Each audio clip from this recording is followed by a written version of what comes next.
Next, we have Sean Heald, followed by Renee Ward. Welcome to the committee, Sean. Thank you. I speak on behalf of the Libertarian Party of Kansas, District 4. I've been at Spirit for 14 years, and there is major resistance to these mandates at all levels out there.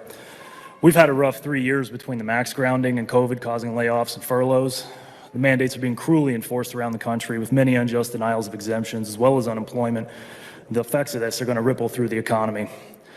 This was sprung on us at the last minute, giving us little time to prepare.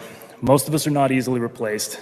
We already have supply chain issues. Do you guys think our supply chain or our economy can sustain another self-inflicted wound? We're being made to choose between our careers and our health, life, liberty, dignity, or even our soul. Whatever the reason, there's no more sacred right than self-ownership.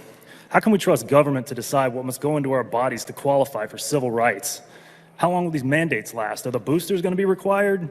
Those who welcome this mandate may recall a time when they did not so readily trust the president's actions. Fear and confusion are key components of psychological warfare. The CDC says 720,000 have died of COVID and downplays the fact that 95% of these deaths had an average of 4 comorbidities, while only 5% died of COVID alone. Survival rate is over 99%, yet hospital subsidies, inaccurate testing, statistical manipulation, and ever-shifting, often contradictory official narratives work to keep us confused and afraid. The same pressure applies to vaccine injuries and deaths. Those that happen after the first shot but before fully vaccinated status are classified as COVID. Whistleblowers have repeatedly exposed this pressure to not file VAERS reports, yet over 17,000 deaths and over 800,000 adverse events from COVID vaccines have been filed. That's far more than all other vaccines combined. Natural immunity has been well documented to be longer lasting and more protective against variants than vaccination, yet antibody testing is off the table. The vaccine suppression of symptoms can be done with diet and exercise, supplements like vitamin C and D3, quercetin, zinc, N-acetylcysteine, and early treatments with ivermectin and monoclonal antibodies. The research on all this is abundant. Despite the relentless propaganda from the corporate press and public health experts, many of us know about the attempted cover-up of gain-of-function research funding. The development of these vaccines was also subsidized and rushed through safety testing.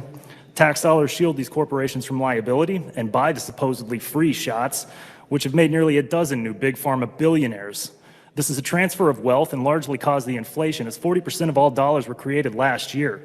All of this incentivizes sacrificing public health for corporate profits.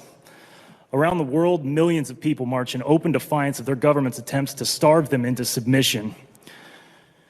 Increasingly brutal methods are used to suppress them.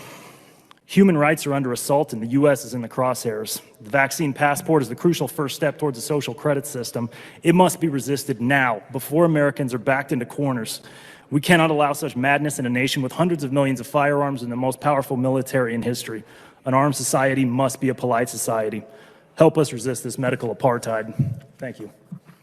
Thank you, Mr. Heald. And next we have